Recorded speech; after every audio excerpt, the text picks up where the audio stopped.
Welcome everyone. Welcome to all the new subscribers and all the true blues. We're back in the wood hole.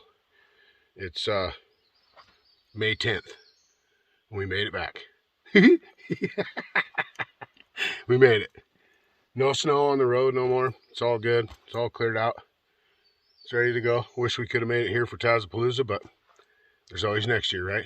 Oh yeah, start gearing up everybody. It's happening. There will be a TazMan-Palooza 2024. Johnny Arnett won't have it no other way. That, and I think JK, somebody has to come back and get their axe and a chair, and Josh and Megan have to come back and get their stuff for their canopy. Yeah, the cup holders and the garbage and the trash bag holder. Oh yeah, you got to come back and get all that stuff.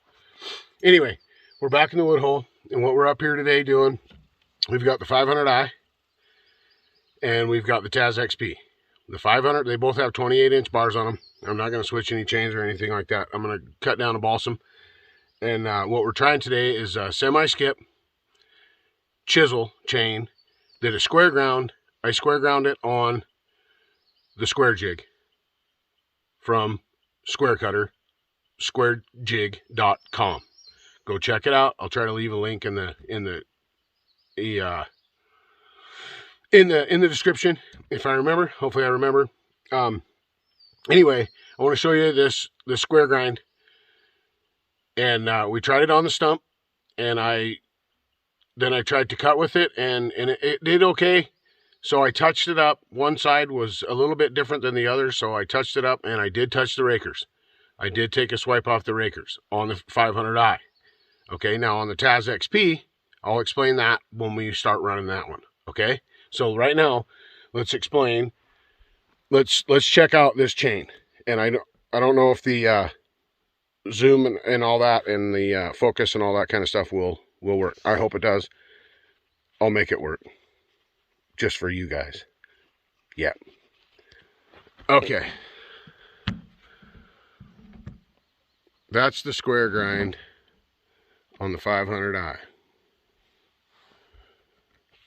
Right there. Let's zoom in and see what it does.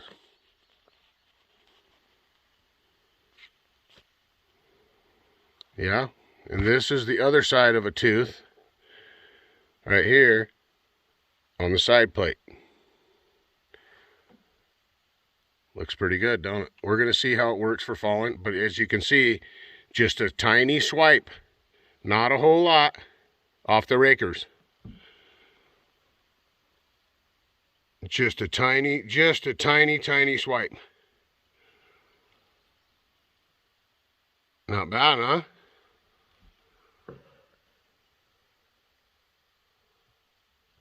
Come on. There it is. Oh yeah. I'm pretty sure this is going to cut. I'm hoping it's not too grabby. Hoping it's not too grabby on the stump. I hope it's nice for falling. And I hope it works well for bucking. But we're going to find out. So we'll see you on the stump. Hope you're all having an awesome day. I know I am.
That was nice.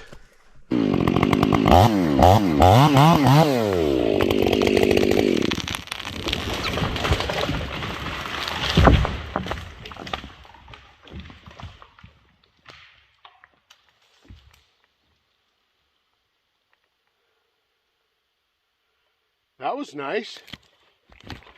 That was really nice. Pretty smooth in the cut. It's not a real big tree. Not bad. Nice holding wood all the way across. Little wedging. A little bit of everything so far. I would say that chain works pretty good. Let's cut a round off this and see what it does. Okay? Okay.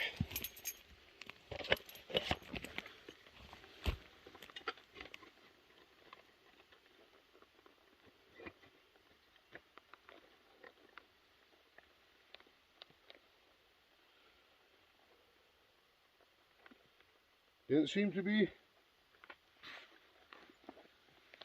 to be grabby.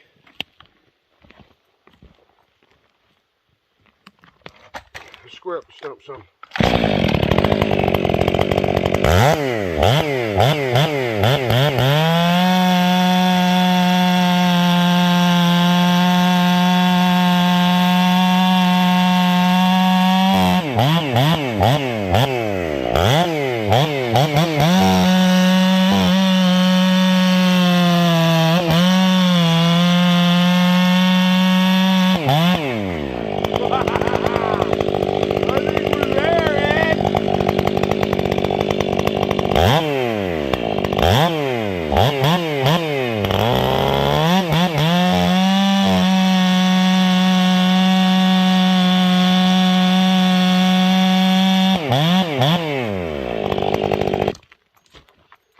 Works pretty good.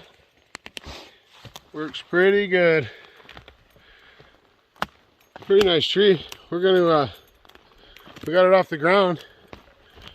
We're gonna try to pull it out. Yeah, we're gonna try to pull this one out of here today. We'll short chain it, get it as short as we possibly can, and we'll get it out of there. I'll bring you back. Thanks for watching so far. I know there wasn't much explanation on that stump, but it was for a reason. I wanted to cut the tree down, watch it go down, do my normal thing without much explanation, and come in and explain a little bit after that. The reason is because I was testing that chain. Like I said, I know it's not a great big tree, didn't take up the full bar or whatever, so we're still going to be able to test that kind of stuff with that square grind. So that's why I started with a smaller tree, because if it was way too hungry, then I didn't have to fight it so much, right? And we got to see a little bit of wedge work, and we got to see the tree go over. It was fairly fast. I understand that. But like I said, this is chain test day. Chain test. To test that square grind, to see if I have it in the middle, to where it will still fall and not be grabby, and buck firewood, stand up and buck without going to the dogs. That's what I'm after. That's me. Just me. All right, I'll bring you back when we get this thing yarded out. We're having fun now. Back in the wood hole, Tasmaniacs.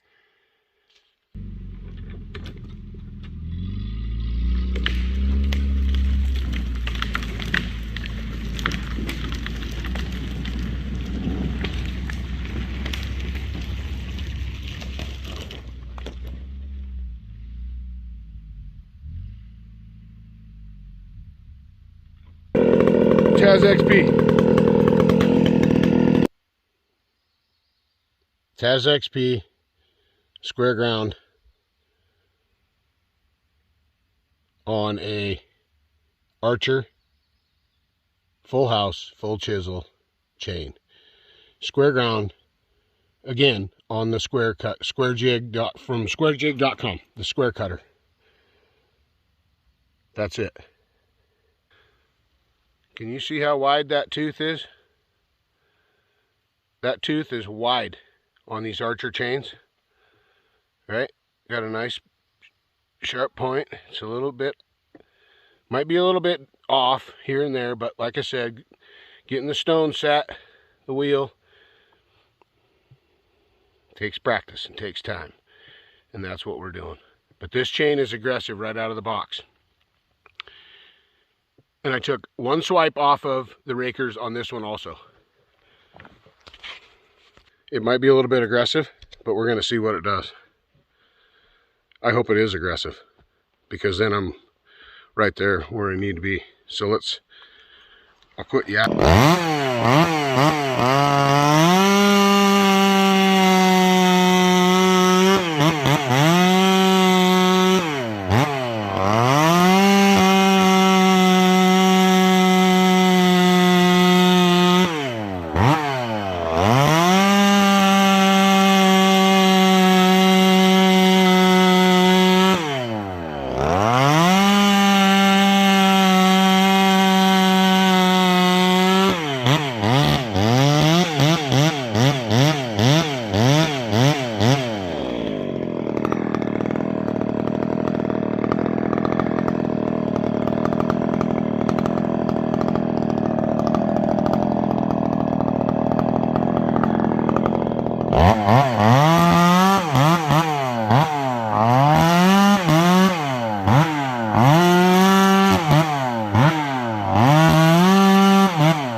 little bit of retune there, huh? Yeah. That's all right though. It's bound to happen. Haven't been to the wood hole in quite a while. It's tuned for town. So yeah, higher in elevation. Had to lean her out a little bit. We'll get back to it. That chain cut's nice. It cuts pretty darn nice. That big wide tooth, it's crazy, real crazy. I'll show you next to an Oregon chain about how much wider that Archer chain tooth is.